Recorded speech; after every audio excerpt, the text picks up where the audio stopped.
All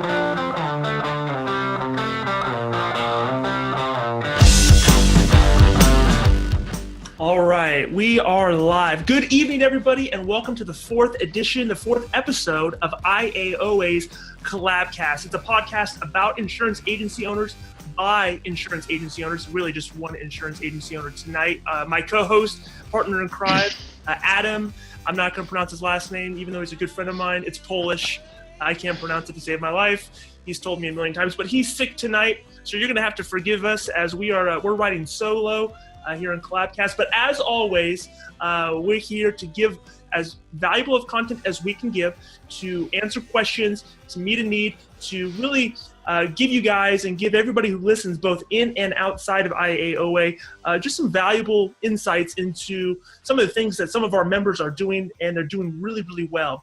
In tonight's session of Collabcast, we're going to be chatting with a man who has dominated the captive and independent insurance agency market to such an extent that he sells the clients he sells to the clients he wants to have, and he ignores everybody else. Is that a fair way of putting it, Bob? Pretty good way, yep. Pretty good way. And you also have a vast history on the lead side of the business. You were a partner, a co-founder of Hometown Quotes, correct me if I'm wrong, and now you sit on the board of Hometown Quotes, an online lead generation company for the insurance space. Correct. So before I pepper Bob with questions, I want to remind everyone that this podcast is made by you and for you. We want to steer the conversation. You'll see at the bottom of your Zoom screen a button labeled chat. Take a second right now and click on that button. A chat box will open. Ask any questions that you have, add comments, or interact with us. That is really, again, the value of having this live, having people in on this live with us, is that you guys can interact with Bob. You can ignore me, bypass me, and get straight to Bob, get to the good stuff. But we want to make this really a crowdsourced conversation. So let's get back to the real reason why we're here. Bob, thank you so much for joining us tonight. It's my pleasure to be here. Thank you. I want to get right into it. Now, I mentioned a little bit about your involvement with Hometown Quotes. Can you tell me a little bit about that history really quick, just to set up some context before we get into some of the questions about it? What is Hometown Quotes? How did you start it? And where is it at today? Sure. I've always been in the IT realm, you might say. I helped my son build his first computer when he's in ninth grade. But back in 2002, in my BNI group, my Business Equity International, one of my mortgage people there mentioned about internet leads, and I never heard of them. I said, I should really look at them. So I did. Company I bought from is no longer in business, but NetQuote was around. They were the number one biggest in that space back then. And I thought to myself, how hard could it be to build a website? My son was doing AOL websites. Google was still not even publicly owned back then. And Yahoo and AOL were the big ones. So I thought it wasn't really hard. So I've always mentored agents and worked with them. Back then I was an Allstate agent. So one of the guys in there was interested too. So we got this idea and started it above my garage there in Franklin, Tennessee. And feel really blessed. Realized real quickly that there are no state boundaries on the internet. And early days back then, if you're into finance, if you've heard of arbitrage, we arbitrage your bidding process. We did the same thing with Yahoo, Google, and AOL bids back then, and they were real cheap. Anyway, it had my agency going at the same time, and started to get some problems with Allstate because I had my securities license. They were worried, so sold my agency in November 2006. Didn't look back. Didn't do an agency at all. But we're still around the fourth largest in the space, though there's been a lot of consolidation. And it's that consolidation that led my partner and I. My partner, by the way, started the company back in 2008 in Silicon Valley out of Stanford, 3 years, called E-Coverage, 6 months before Esurance started. They were bitter enemies and rivals back then. And in 2000, .com bust went up. They went out of business. And his name is John Kelly. He's the Kelly and Kelly Klee private insurance, the insurance side today. And is also the main partner in Hometown still too. But anyway, his company went bust. Esurance got bought up by White Mountain. Everybody knows it got bought for $1 billion by Allstate 5 years ago. E-Coverage then became GMAC Insurance, and then it's now something else today. But the GMAC didn't know how to do marketing, so they asked him, would you come as a contractor and do our marketing? So he did, and he sold that company to Quinn Street, a publicly owned company, for for a lot of millions of dollars back in 2008. I've known him. We sold leads to him. They sold leads to us. The whole industry sells leads to each other. It's no secret. Right. And so in 2012, he got his non-compete ran out. We started talking again. He started a new company.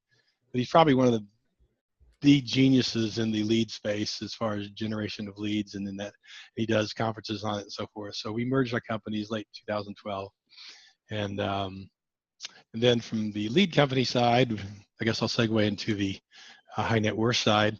Once we saw the consolidation in the lead industry, we said, let's don't put all our eggs in one basket. And I kept seeing leads of asking for $1 million, $5 million homes, thought they were fake, but maybe they're real. I said, I have this idea. I never want to sell a standard homeowners or auto policy the rest of my life. I've done enough of that. Today I've been licensed 32 years. So let's check these out. So with our operations guy, we pulled data, and I started calling. Hey, this is the president of Hometown Quotes, and what was your experience like, and why were you looking? And found out there was a real why. Not a lot. I mean, not even, we see the whole universe of leads that are for sale because, again, like we all share with each other and sell each other data. I mean, I only sell about 20% of what I generate every month at Hometown to my own agents. The other 80% I sell to my competitors, and they sell to me. We all have our own filters, so whatever I buy, I'm stuck with, good or bad. So hopefully my filters are good because if they're bad, I eat it, and vice versa. But anyway, that's how that industry works. So high net worth space, prove the leads are real. The fall of 2014, October, hired our first employee, wrote our first policy, January 2015, and then here we are today. That's kind of the 40,000 foot flyover, as I call it, of the lead in high net worth space. Awesome. Now, you mentioned starting the company in your garage. Yeah. Where's the company at right now? We still have 7 employees in Tennessee, in the Nashville, Tennessee area. Once I left there in 2012, original agreement was we were going to build sales and service in my location and build the back-end IT in Denver, where my partner was.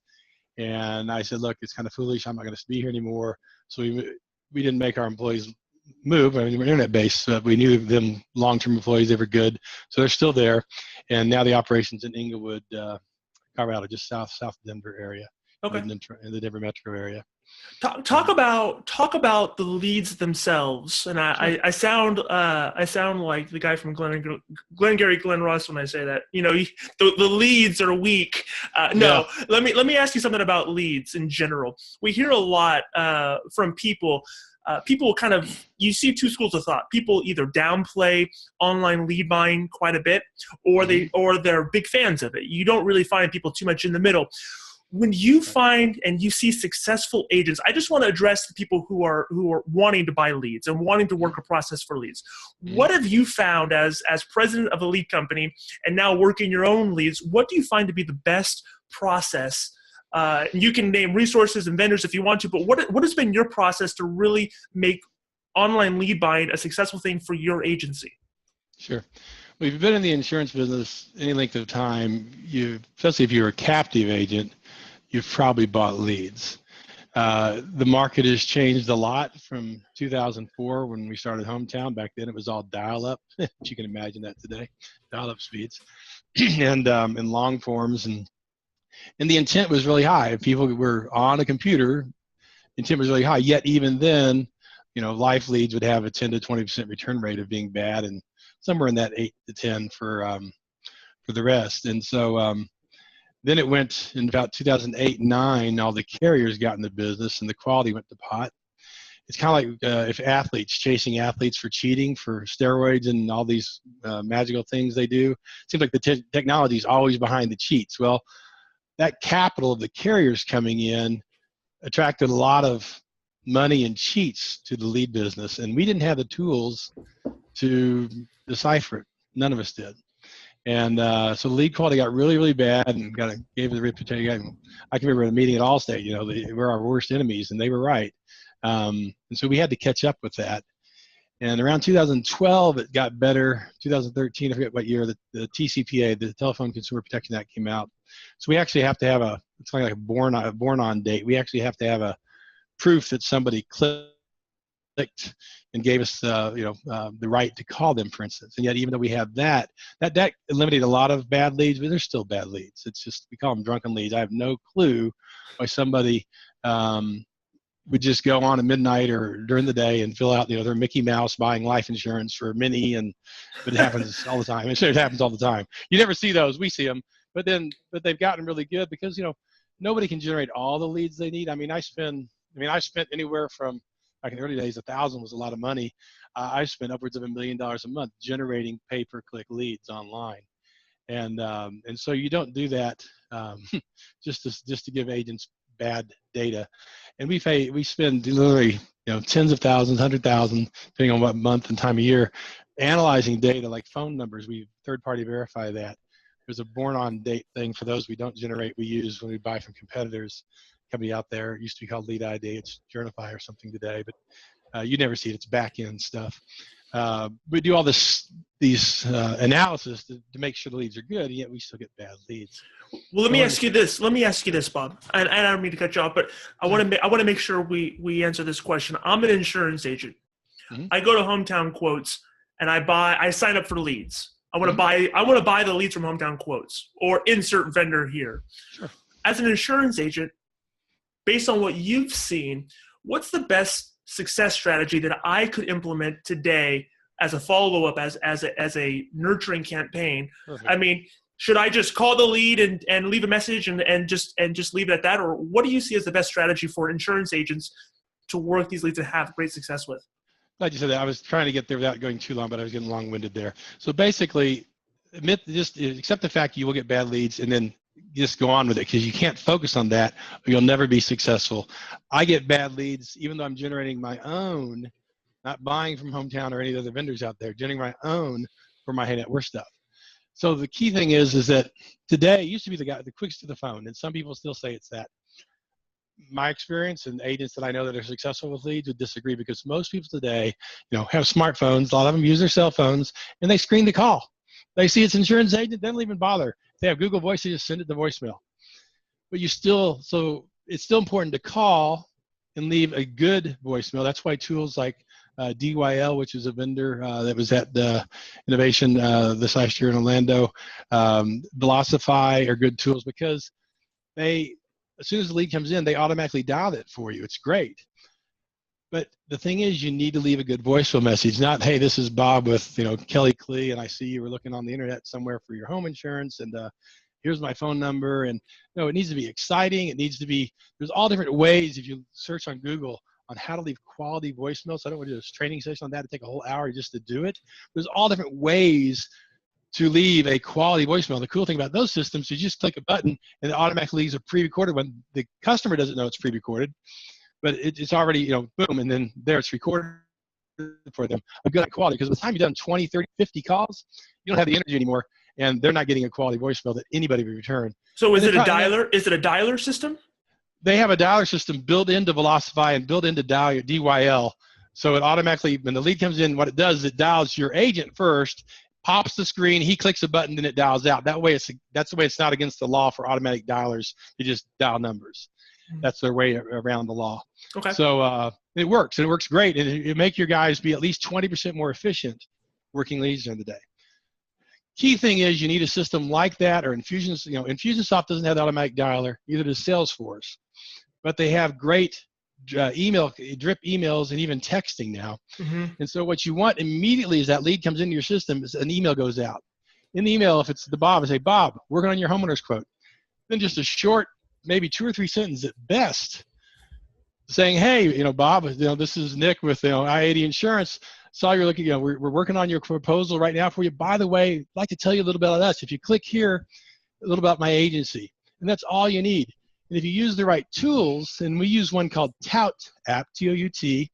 It's a Silicon Valley startup. I wish all these tools integrated. Unfortunately, the best tools are still standalone so far that we've found. The Tout app instantly pops on my salespeople's screens the moment that person opens the email, and it pops again when they click on the link inside the email. That's the best time to call, because they're at their computer. They probably have their phone handy. So that's what we do. As we now text. We use a company called ZipWhip. There's others out there. We like it because you can put inside it, you can put a file. We have a little Excel sheet that we do with the logos of the companies when we make a proposal. Because a lot of times we're making proposals not by email, but by texting. And so you text out, the first text is obviously, even though in the lead form, they've given permission to dial and text, that's what our leads do. You still say, hey, I hope this is okay if I'm texting you. And then you have to just customize your message. By the way, I have your information. We always say we're missing something because we'd like to engage them either in a conversation by text or is there a good time to call. Even if I had 100% information, I never admit it, but you never do. A lead form doesn't give it to you anyway. You always need something. And so you use these things to be successful with the leads. And the nice thing about, whether it's Infusionsoft, Salesforce, or the other ones is when you're done, it makes you say what happened on that call or that text or that email. So because their systems automatically tell you what the next lead is to call, the next lead. And then you, as a manager, you can look and say, gee, you guys only called this person one time and sent one email. What's going on? And that's not good because it literally takes 6 to 8 phone calls. It takes literally 8 to 10 emails. We've closed deals and had 50 emails go out or umpteen texts. I lost count of the text in working a proposal. Never pick up the phone. And so it's important, other than to leave voicemails. We never had the phone conversation. So it's important. I tell folks, it's really hard to work leads if you're a one-man shop unless you have really good automation. You're good at it like Nick and some of the folks are. But when you have staff, it's even more important you have automation because you have to do it the right way. It's all about what I call the 3 Ps. It's processes, processes, processes. It's all about processes. You don't own people. As an agency owner, we own processes, and we plug people in and make them accountable for our processes. And that's how you get successful with internet leads, or any lead for that matter. What is your process like in month 3, 4, 5, 6? How long is your tail in your follow-up and in your processes? Very good question. A lead never dies until they tell me to quit calling and quit emailing them by opting out. You always, again, y'all have been in insurance for a while. You X date, as we used to call it, set the date for when an event happens. Maybe a kid gets a year older, a ticket falls off, accident falls off. But whatever it was, if you had that conversation, and say there's 2 ways here. One is you never got the hold of them. They go on a drip campaign.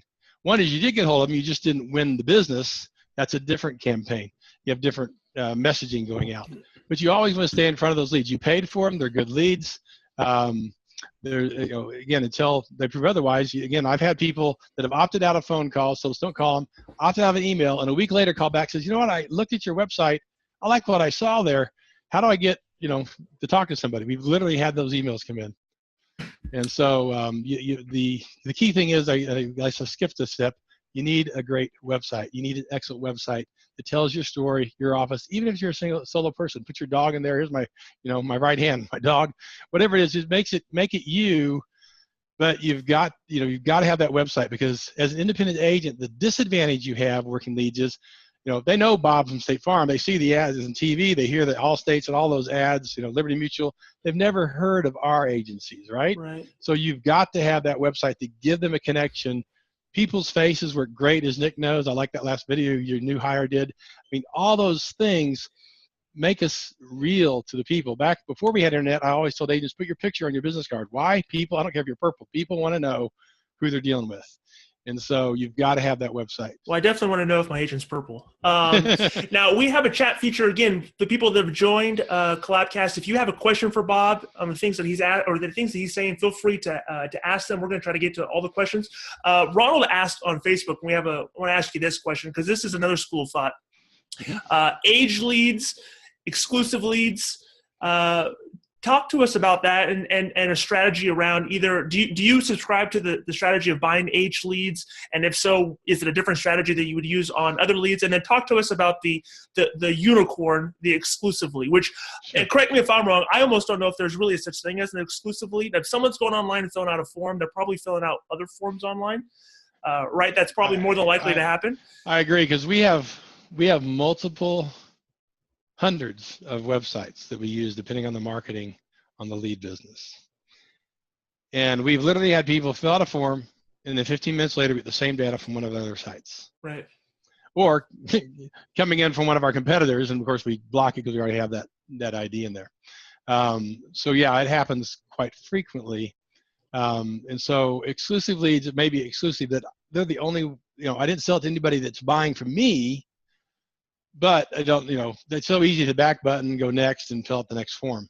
Mm-hmm. I would tell people to test. Again, I call it called A/B testing. Nick's familiar with it.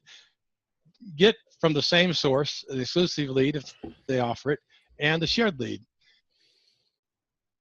and then test it. See which performs better for you. We offer both. Again, my feeling is because in the industry, like I think we only saw our leads a max of 4 times. I think the standard's 5 or 7, depending on who you deal with. And we only sell on average not even twice anywhere in the country. But we all, like I said, so the age leads, that's a sore subject for me because I don't believe in them, because if the guys that buy age leads call me up and say, well, doesn't your policy say you'll sell it 4 times? Just consider me a leg. Sell me that one, and then he can resell it. And I don't want that, because those people are selling it multiple times to multiple people. They're hammering the customer, and they're maybe giving them a bad experience, so they don't want to shop online. Mm-hmm. And so we've never sold our data aged. We won't sell it aged. Now, even in our agreement with the agents, it says they can't sell the data to anybody else as well. The other key thing is we don't, Hometown, they said we doesn't sell their leads to call centers like Century 21. It used to be Consumer United. They've changed it to some dorky name out of the East Coast. I don't sell, one of our agents, Ryan McClintock, buys leads, and he's a call center. We sell it to him. We limit what we do because he's a call center, professional call center that has data and technology that the average agent doesn't have. And so, but he does a good job. He's not like the 21st of the world that just hammer him. And this came up because my daughter actually bought a lead from us, and we only sell it one time. We'll sell it. We have rules. We sell to other people that the max they can sell it is 2 or 3. I think it's 2 when we sell it once. We don't want it to be hammered. And so a competitor bought the lead. She came in. She only matched to one agent. We sold it where he did 2. And one of them was, I'll sell it, Century 21, and they hammered her. They called in the morning, gave her a quote, said thanks. Later, another guy called. She didn't buy. She had 4 people call that day. 4 different agents at Century 21 called her. And she called, Dad, this was a horrible experience. Yeah.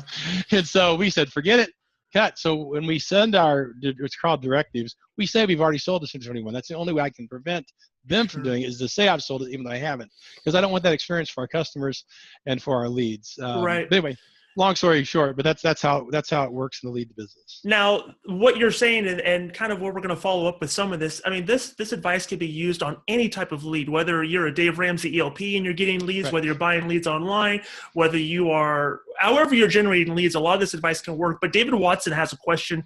He wants to know, is there a good resource out there for templates for drip email or SMS campaigns for leads? Is there a good resource out there that you can talk about that offers those kind of template services? I recommend reading up online, doing, like, for instance, Dial Your Leads and Velocify, who are turnkey systems to working insurance leads, okay? They have some templates. I don't know if they're good or bad. I just know they have them because I've done webinars with them and they talk about it. There's a lot of data out there on how to write a good email that gets the consumer to open it. One is always have the first name subject line, Bob, : whatever it is. Another one that I've read recently in the last couple of months is all lowercase letters. I don't know what the reasoning is, but according to the author, that gets emails opened. I would experiment, but one thing at a time. The subject line, to me, the subject line is the key to getting someone to open your email. And then when they open it, not having a book, again, just a couple of sentences, connection to where your website. And that can be the same, again, it can be the same message, folks, several times, just tweak it slightly, because it's kind of like if you ever done direct mail advertising, it's the same message over and over that gets responded to, not a different message every month if you're doing a snail mail campaign. So we change it up slightly, but once they're going, they're just it's going. And again, you have to test. So no, I don't know of a commercial site. And again, our data, we spend a lot of time tweaking it and getting good. I do give, like I said, I give the basics that works. I know I've given y'all some verbiage, but you has to be you. But it does, again, I would look online. There's a ton of stuff on how to write the right email. I mean, Nick, I know you do a lot of research in this, but it's real important that, you test it. Again, A/B test it. Send 100 out this way, send 100 out this way, and see which gets you better response. Excellent. And that's how you do it. I want to pivot a little bit to your involvement and your specialty dealing with the high net worth space and then in that niche. You mentioned how you pivoted from hometown to dealing with high net worth clients. You were seeing a lot of leads come in for that space, and there wasn't really anybody who was meeting those needs in a realistic, practical sense on the IA side, right? So what advice would you give an agent who's looking to approach that market? Someone who's just dealing with your standard markets, your Safecos, your Nationwides, and they want to jump into the high net worth market. What advice would you give them? There are leads out there. We never generated home leads in that value. We were generating only auto leads at the time in 2014. We kind of play in and out of that market depending on how the market is. We generate both now. But the thing is, the messaging of all of the lead companies, all of them, is because it's what converts. Is save money, save money. It's the Geico 15 minutes, save 15%. Save money is the messaging. And so I know a guy working high net worth leads out of Kansas, Wichita area, and he buys leads from me and from a competitor. But you have to sort through a lot to find the gold, and you want to work with a carrier that will give you credit if they don't meet the needs. But the key thing is that I don't sell anything standard market, period. So even when I was buying leads, when I started it, we weren't generating our own. I can't return the lead because it's a real lead. They wanted to talk. I got them on the phone, but instead of being $2 million, it's only a $200,000 house. Well, that's not my market. And so for me, it was wasted money. You all that have an agency, you have that product and you can segue to it. So it's not a wasted lead. But I will tell you that probably 50% or more that say they're $1 million, $2 million, $5 million are probably, and it's because the industry doesn't focus on it. So it's probably a data that just got off by one digit. Like I said, the 2 million ended up being 200,000 because of that. And it's not like, and it's not really important to them to have that filter for $1 million and up. So they're not going to spend a lot of time trying to clean it up. So if you buy it, just don't be frustrated if they, like I said, it's 200,000 to 2 million. Just still, it's a deal. I would work it. Right. So the thing is, I'm an agent, right? And I'm saying there's this community in my area that is full of $1 million plus homes, reconstruction costs, right? Just affluent. Yeah, Coverage A is well over that. It's a really affluent area. How does my marketing look different? What does it look like to find the most amount of success? And how do I break into that market as an agent? Good, very good question. Key thing is just like if you're going to specialize in a commercial niche, like Mike Tromso had that with Jesse on Prenti on the commercial side, you've got to be a student of the business. And so the first way, because it's really hard to get direct appointments. I know several of you have Chubb access. I think you all do through PIB. But the thing is, they don't teach you anything. They say, give me data. We'll give you back a number. Good luck selling it. So being a student of the business, there's two places to get data. One is the PRMA, Private Risk Management Association. They have 6 classes. They're all online. And so like Shane, I see Shane taking notes. There's several. They're all online, and they do have live webinars, and you learn a lot. I've taken, there's another one too, but let me go that first. So there's this called a Chartered Private Risk and Insurance Advisor, CPRIA. That's the designation they have. It's with St. John's University and PRMA. So it's been put together by some really good professionals. The data is excellent. I've probably learned more there than the other company, and I'll tell you why. The other one is National Alliance, the CIC. They have what's called the Chartered Private Risk Manager, CPRM. And I know Ron, that's where I met Ron, actually, Ron Sissi, is that he was an instructor in my first class, actually, at the old Fireman's Fund before they got bought by ACE. Anyway, theirs is you got to travel somewhere, 2 8-hour days of somebody just giving you tons of data. If you've ever taken the CIC, it's the same thing. And then the next day, you got 3 hours to take a test, and it's not true, false, or multiple choice. It's, there's 8 things inside of a homeowner's policy that are different than the standard market.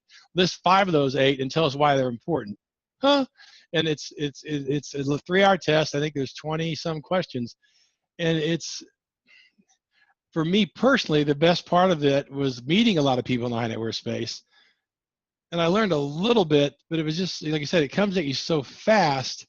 So again, everybody learns differently. So I like the PRMA because it's self-study, which takes discipline, obviously, because it's on the web and you have deadlines. Some great webinars. And the cool thing is I like about that is they review case studies knowing that they have people that have no experience and people lots of experience, and you get to listen to all that, why they found out of this case study with people with 4 homes and 5 cars or an athlete or whatever it is, and you can absorb that data, whereas there's no time for case studies in the National Alliance CPRM. There's no time to to go over them in group and rehash them over. And so I found for me that the learning experience was better, but they're both good. I'm finishing up the CPRM because I think it's important. But they're both good. And again, the nice thing about the online is you or your staff can take it and you don't have to spend the traveling expenses and everything else. So first off, be a student of the business. Second off is that I don't know where you get data today other than what we do. I know I was talking to Nick earlier. We've got a small MGA going with AIG Private Client and Encompass. We had Chubb, but once they spot them, they said no for the time being. I think I'm going to get it back in the next 90 days, I hope. But the difference is that when you work with my team and you're working with me, actually, because it's kind of in beta mode, we're really going to launch it big time on July 1st, is that use our forms that we use on the retail side. They're proven. They ask all the right questions. The Accord form it works for the mass market. It doesn't ask all the right questions. And so you'll have all the questions that we ask on our retail side. And so you'll ask the right stuff. So then I get the data, my folks quote it out, and then we help you, tell you what all the key things are that makes this different than what you're competing against. The biggest case I've done a couple of them at over $30,000 with the agents, IOA members, in the last several months. And so it's the difference, because the difference is you have my knowledge and my help with it versus just, here's a number, great, good luck selling it. And so we do that, but that's a good question, Nick. So I've become a student of the business. There's Market Scout, who's an MGA, has 2 events a year focused on high net worth. They're worth looking at. If you go to marketscout.com, it's on their website. That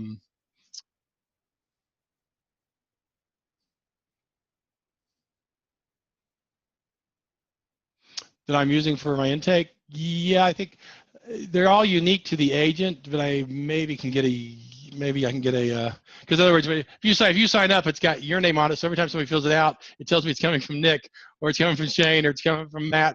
But I can probably get that. Let me, yeah.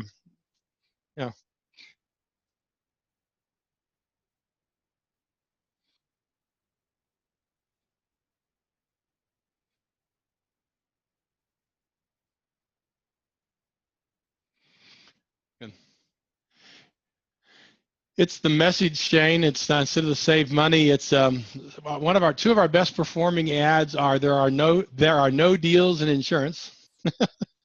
And another one is it's not the S&P 500 you have to worry about. It's the $10 million dog bite, and there's a link to it was an ACE claim that's now Chubb. People respond to that, and then we do, which I'm sure Nick is familiar with. It's called retargeting. Once they've visited us, we can look really big because it pops up wherever they go, whatever number of times we want them to see it. Yahoo, wherever. Just like if you go to Amazon and look for something, all of a sudden you start seeing ads for that product. It's called retargeting. And so, so we retarget, so it makes us look big, obviously. But the difference is also, you mentioned leads. Let me explain this, is that we only saw 100, and the best of 200 leads a week on a nationwide basis for high net worth. You all live in a very wealthy area, Shane and Nick, but how many, can you build a business just on high net worth in your neighborhood? Probably not. Mostly, I'd say not. Impossible. Not without having commercial and everything else to go with it. We only do high net worth, but we market in every state, right? And so, and basically the percentage of leads is kind of based on the percentage of the population in the states, right? I get a lot out of California, I get a lot out of Texas, got a lot of the East Coast, New York, Connecticut, and those areas. And so, and then it kind of fills in based on population nationwide. And so I know Ron knows we've done testing some radio ads and seeing how effective, what the return is on that. And we do direct mailers. You mentioned neighborhoods. If you remind me a note, Pure is very successful at doing postcard mailers in a wealthy neighborhood. So if you write a home with Pure, I think it's 1.5 million up coverage A, they will market that neighborhood. Oh, we got a new customer in the neighborhood. We've actually done that on a statewide basis in Colorado, and I think we've done some other select markets now with Pure's help on identifying the markets. But if you had that wealthy neighborhood, Nick, I would say direct mail like postcards works very, very well. We've proven that with the Pure mailers, and so I can, they're not secret. I can probably get a copy that I can share that we can post online. But those Pure mailers work well. And so again, but the first strategy would be get educated or work with me. I'm happy to help anybody on messaging. I've had guys that have access to the carriers and say, Bob, I got this. How would you handle this? I'm more than happy to share the way I would approach it with anybody.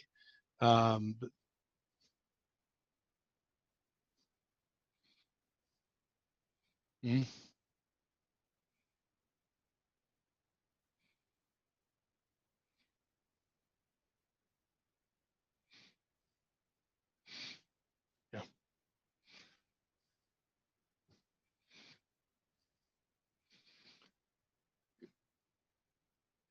absolutely. Because, again, I have a unique advantage because I've got a dozen years and experts at Hometown Quotes. I mean, my most expensive employee makes more than on the salary than I do in the CEO of the company, is the guy who directs our online marketing. I mean, the guy is spending, several six figures, like I said, anywhere from several $100,000 to, we spend $1 million a month on pay-per-click ads. He manages that. So, and you can lose $10,000 in 5 minutes on Google, and they don't give any refunds. So it's, you've got to know what you're doing. And so we've got that expertise that lets us focus with online marketing in the high net worth space. Sure.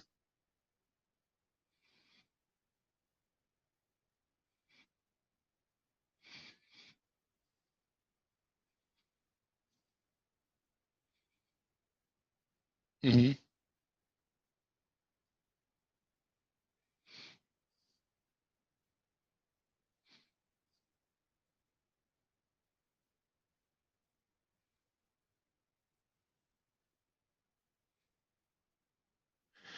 I think, again, it goes back to having a good website. I think you could easily have a section just like you do in commercial that has personalized home and auto. And by the way, you don't have to call it high net worth. You can say $1 million and up or half. Chubb and AIG go down to $500,000 coverage A. But you can segment out that site, and there's a lot of examples. My website's that is only focused on that. There's others. Laura Sherman, her agency in Florida. I mean, I haven't looked at Ron's website. I know, and Ron's an expert at this. I haven't looked at his, but I know I've looked at Laura's. And so you look at people that are doing it, because the key reason that people are online, and Encompass has discovered this, and Encompass is kind of the mass affluent. They're after that half a million to 1.5 max. Is the key thing is that they don't see that local agent is having the expertise or the ability. And again, if you're in a small area, you might only write a couple of these a year. You all in California. I mean, to me, if I was in California, everybody ought to be writing and have a niche in that area. But again, you could have $1.5 million home in California and have a $400,000 coverage because of the land, right? But it's the hard. Again, back to the carriers. The hard thing is that to get a direct appointment, they all want $100,000 a year in premium or more. Like Cincinnati Financial wants us to write $200,000. They're our latest company we've got. But it's so you can't. It's hard to have more than one if you can even get the one, other than through like the cluster year NPIB and others. An MGA, correct? Yeah, obviously the MGA has access. And again, the difference again, it goes back to what we offer help. I don't just give you a number. Let's talk about how we analyze this, make this presentation. So I'd rather you come to me for 2 or 3 quotes a month and we close 2 out of 3 than you quote 10 and we don't close any. I know some people have given up in the high net worth because that's what they're used to. They're used to sitting in a quote form, which on auto doesn't even ask about agreed value. It doesn't ask all the discounts that you get in a high net worth home, such as 24-hour security, the secure gate, lightning protection, so on and so forth. So they don't even ask all those questions. So we help you by first asking the right questions, because there's a lot of things.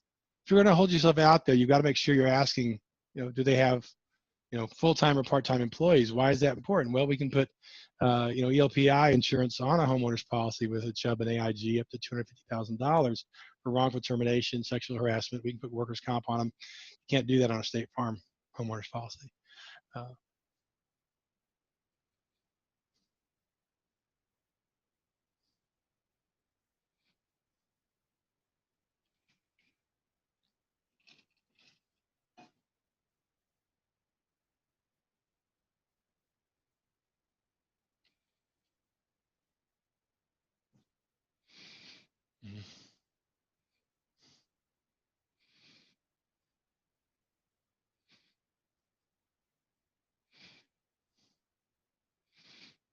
It's a nightmare.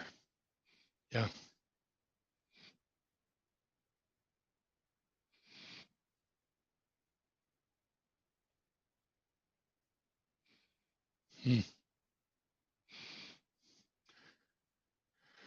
My experience, again, I don't see a customer eye to eye like you all do. Okay, mine are on the internet leads. Our experience is if coverage A is under $2 million, they tend to be much more focused on price, even more so than on protection. That's that for us. And again, it's there's a bell curve where you have everything, obviously, but if you take the bell curve, the majority of those, it's like they're newly wealthy, so they just they stretched everything they could to get that $2 million home, or and so they tend to be, not all of them, more focused on that. So how do you overcome that? You overcome that with knowledge. For instance, your State Farm policy doesn't waive the deductible if you have a loss over $50,000, does it? Yet AIG and Chubb do. It doesn't, backup of sewers and drains. You have a limitation. See here? And with us, it's whatever coverage A is, backup of sewers and drains is that. So it's knowing the differences. And we have a form, and I'm happy to share it. I've shared it with in our forms before in an IAOA. The form that says, here's the high net worth market, and here's your standard, mass market. Here's the differences: auto, home, excess, valuable articles. It's like a 4-page document. Now, granted that you can get a few of those, like OEM parts are always on a high net worth policy. You can endorse a State Farm or a few of those companies to get OEM parts, but it's not automatic. So again, it's knowing. Well, it's knowing the product, being a student of the business. You've got to know what's my strength. So even if the guy is less than that, maybe that's important to him. We have a lot of folks that have condos that they rent, and they're driving $150,000 Dodge Viper, and so so you've got to how do you insure those folks? So they have to have the net worth and the coverage to make it work. Because auto's only, the high net worth folks will not write auto only.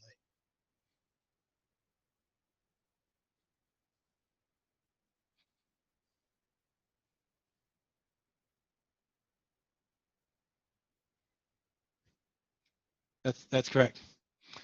Yeah, we look at it this way. We have a huge potential in the high net worth space, because like he says, even all the carriers will say, just like Ron pointed out there, that the majority of people, I mean, I know a guy paying $44,000 a year to State Farm for his personal lines, but he won't leave because it's his high school buddy.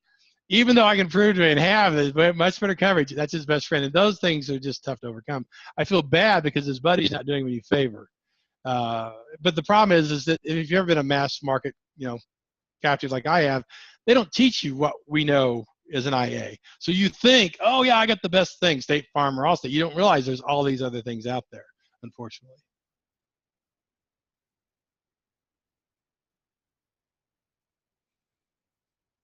Correct. Correct. And DC.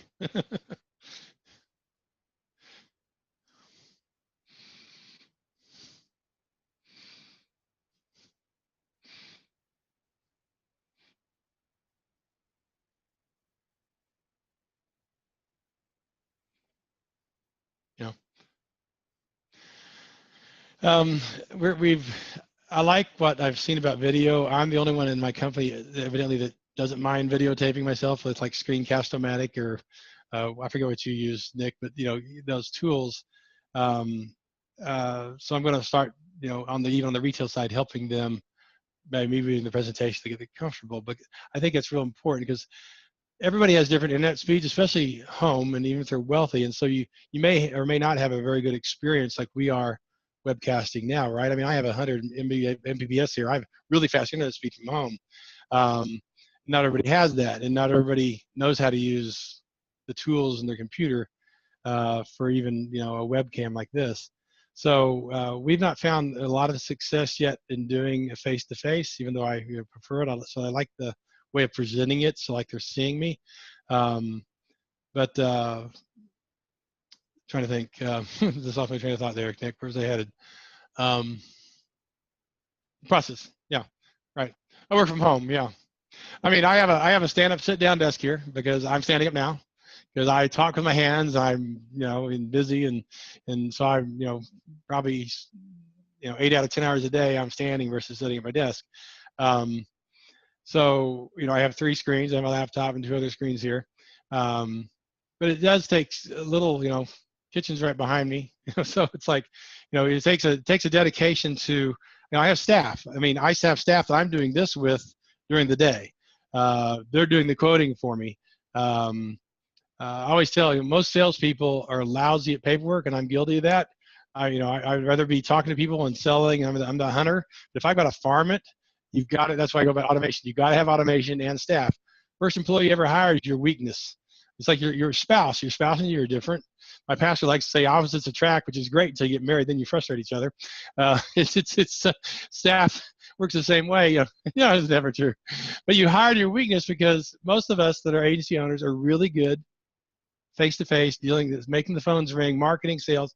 But the details, if we had our preference, we let somebody else do it. So the first thing I tell folks is hire your weakness. You get the paperwork off your desk because you're probably the best salesperson, and get that paperwork off your desk that somebody else process, quote, and put it all together for you.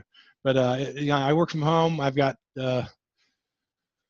18 people in Denver, and my partner works remote out of Aspen, Colorado, which, if you know where that is, a 4-hour drive to Denver. Yeah, boy. If you look at the picture on kellyklee.com, that is my partner sitting in a leasy chair with the lift behind him. He takes off at 11 to go snow skiing, comes back an hour and a half later. Yeah, we have an office in Aspen. It says Kelly Klee Private Insurance. He's not licensed. He's a YPO member, and he shares it with 2 other YPO members, but we technically are there. Again, marketing, it's like Beverly Hills. An entry-level home in Aspen's $2 million. And so that's why we use, he lives there. That's why we use that as our address, even though we have employees.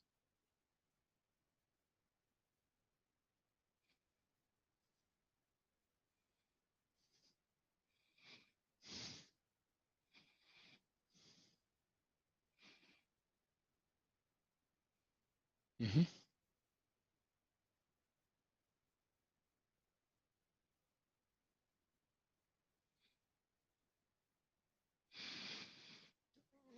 Like a financial planner, right?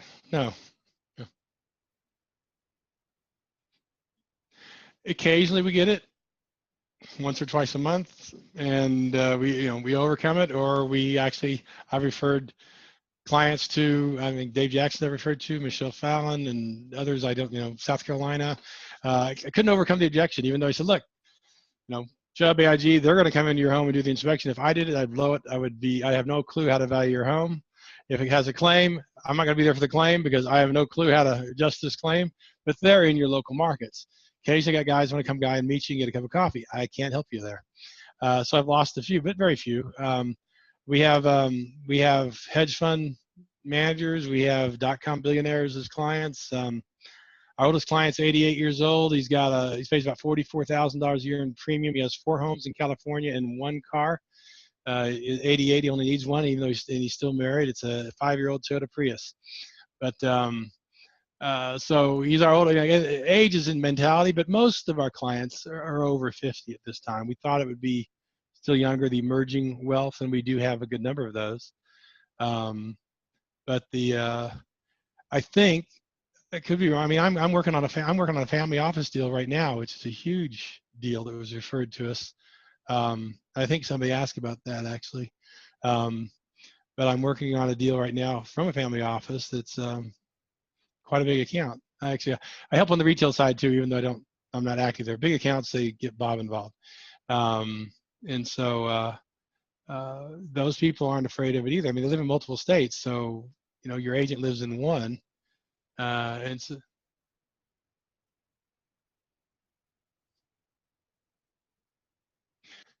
in the family office, he's right. But you know what? Our biggest account, the billionaire, we've dealt with the owner. He's a .com guy. And I've talked to him when he's in Italy, and I've talked to him when he's overseas. I forget where else, with his family. So, it's very rarely, Ron, have we actually talked to the handlers. I think those people will probably miss out on.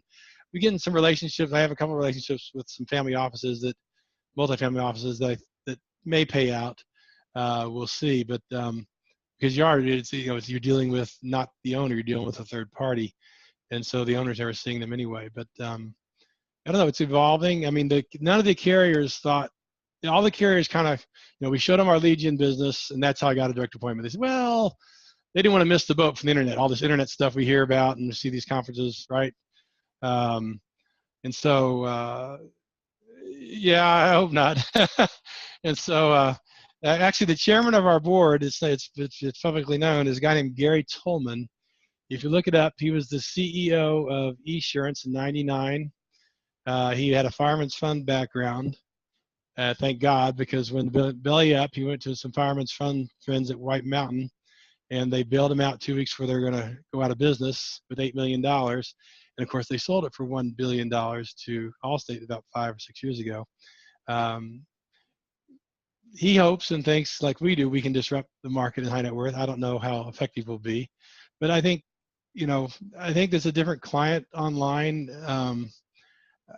Again, I've never met a client. I know I've helped agents close I have some big deals, but I think the local agent that works with me is going to have bigger deals, but higher average premium. And that's what I'm seeing so far. And it's because they do have that as Warren Buffett say, it's hard to see eye to eye if I can't see your face. I do think, at least today, for the majority of the people, that's face to face. But again, since I'm in all 50 states, I've got enough reach that I can make this work online. Does that make sense? Yeah.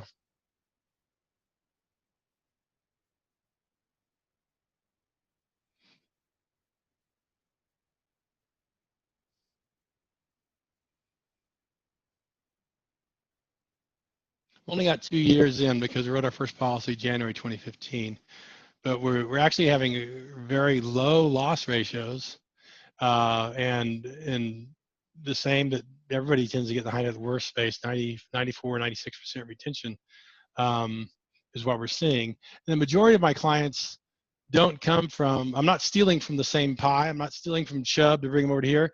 Majority of my clients are what the carriers want to see. They're coming from those that are incorrectly insured with the State Farms, AmFams, Mercuries, and USAAs of the world, which is what they like. They don't want to be stealing from the same part of the pie. Because that's not expanding the market, right? So that's the other opportunity I have, is that maybe it's the first timer getting in the high net worth space that doesn't think that Shane has the availability he's heard about from his next door neighbor who has Chubb or Pure or whomever, and so he goes looking and finds us, and maybe it's his first experience with it. So I think, at least what I'm hearing based on our percentages, that we are doing a better job of reaching out to those that aren't already in this space. And so my average premium for me is not where I'd want it to be. I thought originally it'd be about 10 grand, and we're about 7. So, but we don't do monoline. If somebody goes to my website and only wants home, we actually refer that. It's called a thank you page. It's what my partner invented a company called Sure Hits that he sold to Quinn Street. If they don't want to do a package account, we refer them to Allstate, State Farm, you name it, and get paid for referring them. Because again, we want higher retention, we want package accounts, and so we have a big wide funnel, but in the end we narrow it pretty down. It's pretty narrow to what we actually take. And if we actually talk to a customer and I just do the proposal, we actually have an interaction with them, we're right at about a 50% close ratio. So we're pleased.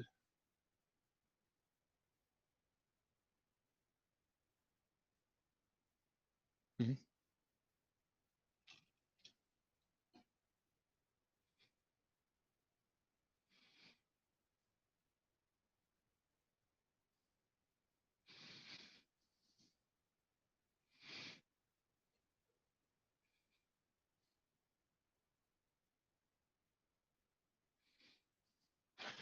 It's really, the process is exactly the same as working the mass market leads. It's the leaving a good voicemail, it's the texting, it's the drip email, it's not giving up on a lead just because I didn't close it today or I even wasn't able to interact them. Remember, my leads, the intent is pretty high because they're coming to killiklee.com. They're not going to whatever cheap insurance out there, right? So you'd think the intent was pretty high, yet we still get people that, we funnel down and funnel down.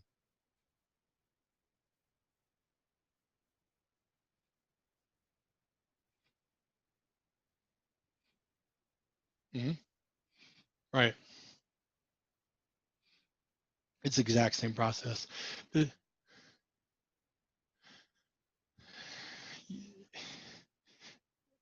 is longer. What's interesting is I've hired people from Lockton and Willis in Denver, and they're used to getting the data, giving it to a marketing person, and they tell the clients it's going to be 2 weeks before they get back with them. And so they have to, I don't know how they keep their retention that long. We get a lead, we get a quote back same day. Now it's not been approved by underwriting necessarily, because that's impossible. It's indication, and we tell them that. But at least if they're interested, then we can tweak it and move it forward. And so it's more, yeah, we have a longer tail. It's more like a few close pretty quickly, but most of them are taking 3 and 4 weeks, and some of them 2 months and longer. And yet, but we have people go on vacation and wait till I get back, and you still, even when they're on vacation, we're still dripping them, letting them know we're there. It's important because you want to stay front of mind. And so so if they're on, it's like fishing, right? You got to just keep putting it out there. And so we keep putting data there to keep them engaged. And like I said, we've literally had 50 email exchanges and umpteen gazillion texting with clients and closed them. So yeah, if you're looking for something like standing market, heck, I can quote what we're talking, right? Here's my price. Right. Nah, ain't gonna happen. And there's so many more. Right. Much more involved in the high net worth to create credit. We also want to create credibility. Our website helps that. It's only focused high net worth. And I would encourage, like I said, if you have a niche in commercial, niche in personal lines, have a segment that talks about that and makes it different. Because we don't have a State Farm name behind us, right? So we have to create that credibility. Right. Earning a designation. I have one. I'm going to earn the second one. Why? Not too many people even have one. I'm going to have both of them here before January. And so unless I fail one again, I have failed one. It's like, oh, darn it. But having the credibility to talk to them, and you sound like you know what you're talking about. Because nothing's wrong with saying, that's a great question. I need to look it up and find out. The information I've gathered by doing these classes, learning a lot about high net worth individuals and professional athletes and maybe hedge fund managers or dot-com billionaires, all this stuff I didn't learn on my own. I picked it up by going to classes and hanging out at high net worth conferences, because I did nothing until 2 years ago. I knew nothing about this space up until I started researching it the summer of 2014. Wow. And I knew it was there, but I knew nothing. Right. I had no personal experience, and I guess is what I'm saying. So, and since then I've hopefully made myself an pretty good expert at it by becoming a student of it, and I enjoy it. It's more fun. It's more fun to to put together a $30,000, $40,000, $50,000 case, and the people you can hear it in their amazement and wow, I never knew that, and they just we know we've done a good job as a risk manager in putting a package together correctly. That's Awesome. what's fun. I'm going to ask one more question, and then if we don't have any other questions, we're going to wrap up. But I want to ask you about different ways to prospect. So you mentioned direct mail as a successful way of doing it. Most people, when they are writing a lot of home insurance in their agency in the standard markets, they rely on things like realtor referrals or lender referrals. Do you find that you get a lot of those in the high net worth space, or what are some different avenues that people can use? Is it more by referral? How do I turn one deal into two when it comes to the high net worth space? How do I do this aside from just postcards? Are there other sticks to put in the fire that are valuable? Well, we use Rocket referrals because we like to monitor our NPS score. Okay. It's varied as high as 94 as we got more clients who went down. It's been as low as 55. It's now back up to about 82, which according to the guys that, what are the brothers' names? Anyway, according to those guys, the average in their age, the people that use it's in the mid 40s. So we ask people for referrals. Some say I would never talk about my insurance with my friends, and that's okay, right? Mm-hmm. But every month we get referrals. Is that your biggest source of new business aside from what you do on the lead generation side? Yeah, yeah, without a doubt. You have to have, again, for those of us that staff, it's telling the staff, teaching the staff, because most salespeople they kill the deal and they don't want to upset the deal by asking for referrals or anything else. So you've got to teach that. You've got to make it a process. Oh, again, we record phone calls, so we listen if we think there's a problem. Early on, we listen a lot. We randomly listen. We listen to, you can learn a lot from the sales your folks didn't close, and share ideas on how I would answer a question or overcome an objection. And the biggest thing I can tell you in high net worth for me and for our staff is stories sell. One of the things that we're building out our website for, again, especially for the local side, local is what I call our MGA, Kelly Klee Local. So they have these stories and these claims stories of an AIG or Encompass or whomever we're working with to help sell that product. It's the stories that make the difference.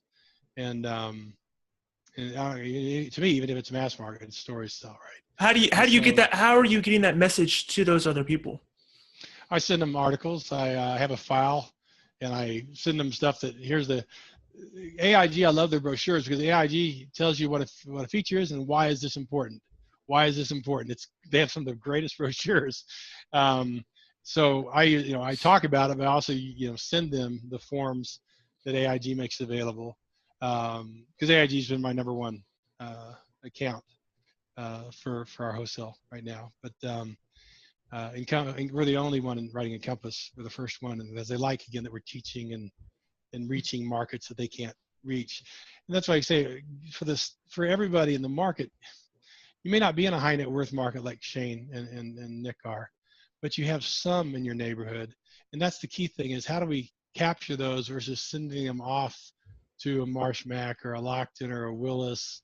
How do we keep that? And that's what my goal is actually with our MGA side is to help, what I call, again, that's why it's called Kelly Klee Local, to help the local agent keep this business and this good business because it retains very, very well. And so again, in a smaller neighborhood, if you have those people tend to talk better and refer, versus a large metropolitan area. Not as, again, using the bell curve area, right. Not that everybody's that way. And birds, the saying goes, birds of a feather, you typically flock together. And Ron brings up a good point. I didn't know this, but he says Peer does what is called success cloning, that when a deal is written, they'll mail it to others in the area of written cases over 2 million in coverage A. Yeah, I mentioned that earlier. That's what I said. If you sign up for it, they'll mail that mailer and say, oh, a new person in the neighborhood. They'll mail that for you. Yeah. Again, we've done it on our own, not just those, statewide and neighborhood-wise, been very successful with those mailings. Well, awesome. Well, it doesn't look like we have too many other questions. So thank you, Ron. Yeah, we're gonna wrap this up here. Bob, I'm gonna put a plug out. Bob, you do own an MGA. Agents that are looking to get into this space and need some carrier access, need some questions, need some help, they can reach out to you. You can give them some advice. You can give them access to different markets to write these products and to retain it in their agency. Bob, you're also going to be a speaker at Innovation 18 in Phoenix. You're going to be dealing more on this subject on how agents can get into the high net worth space, how they can leverage marketing tactics, how they can write more business, and make it work in their agency. Bob, I want to thank you so much for taking time. Everybody on the East Coast, thank you so much for staying up for this. We appreciate everything that you've done, Bob. You really do exemplify what IAOA is about, selflessly sharing. Thank you so much. And we're going to end with this. So you guys have a great night. Take care. Hopefully see everybody in Phoenix. Yes.